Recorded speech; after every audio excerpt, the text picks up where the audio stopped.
I'm making a solo trip to Ukraine with a plan to buy a car while I'm there. Why am I going to Ukraine to buy a car? Surely they have cars in Poland. Yes, but I can't register a car in Poland as I don't have residency, and that's about the crux of it.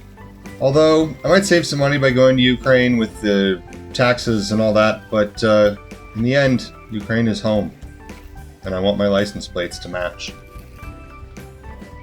The first class train car has 3 men and 23 women, and this isn't even the train to Ukraine, just the Polish town to Przemysl, where I will catch the train to Lviv.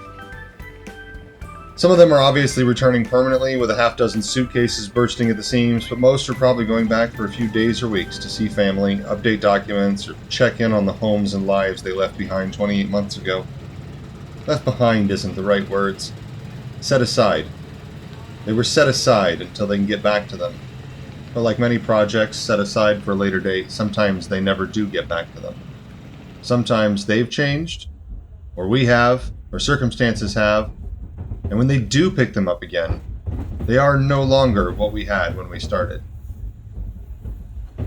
I messaged my small circle of friends in Lviv to suggest a dinner or lunch event, and to my surprise, one of them has fled the country. He and his long-term girlfriend have moved to, I'll just say, another inexpensive country in Europe. I wonder what's going to happen to him, how he got out, what his plans are. He made a choice, one that every man and every woman have to make for themselves, and now he will have to live with it. Legal, social, personal consequences. Where were you when the country needed you? I can definitively say there is no ban on the Russian language anywhere in Ukraine. Young people speak Ukrainian, and anybody who works in a business speaks Ukrainian. When I interact with random people on the street, I frequently hear Russian being spoken. I just walked by a group of men in army uniforms speaking Russian to each other, and they were in their late 30s. And in the military, speaking in Russian about how to get rid of Russians. Walking through the center of Lviv is like walking through a college campus, and the young men and women are talking on the streets and going to class. There are a half-dozen universities tucked away between cafes and shops.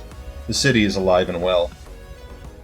I have a guy that I go to rent a car. He owns a tiny office and a fleet of 6 cars that he rents out without trying to sell me add-on insurance that I don't need, or GPS for a fee. When I arrived to the city, I called him and asked for his cheapest car, which wasn't available, so he gave me an SUV for the same price. And when I picked it up, his only employee had taken his only credit card machine to the border, so we agreed I would pay for the contract when I got back. He handed me the keys, and that was it. Being a repeat customer in Ukraine doesn't mean getting a loyalty card or being a bonus shopper so that some business major can collect info on my shopping habits and sell it to other business majors. I pick on business majors because my brother is one, but also because they're the worst. They even redeem lawyers. In Ukraine, being a repeat customer means having trust and reputation on a personal level, because not everything here has been swallowed up by faceless business majors and soulless PowerPoints. Think about it. He let me walk out of here with the keys to a new Mazda SUV and no credit card on file. He's just a guy with some cars he rents. He's cheaper than the brand names by quite a bit, and he doesn't hassle the customers. The car I came here to buy is in Rivne, about a 3-hour drive, and there were some bus stops on the way. I stop frequently.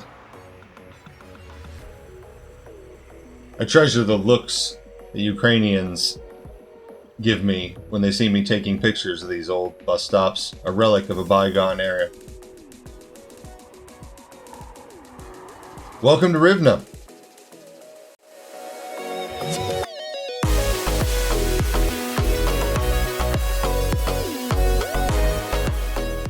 Мало я на тебе надумав собі, полювати мене ти вже ні.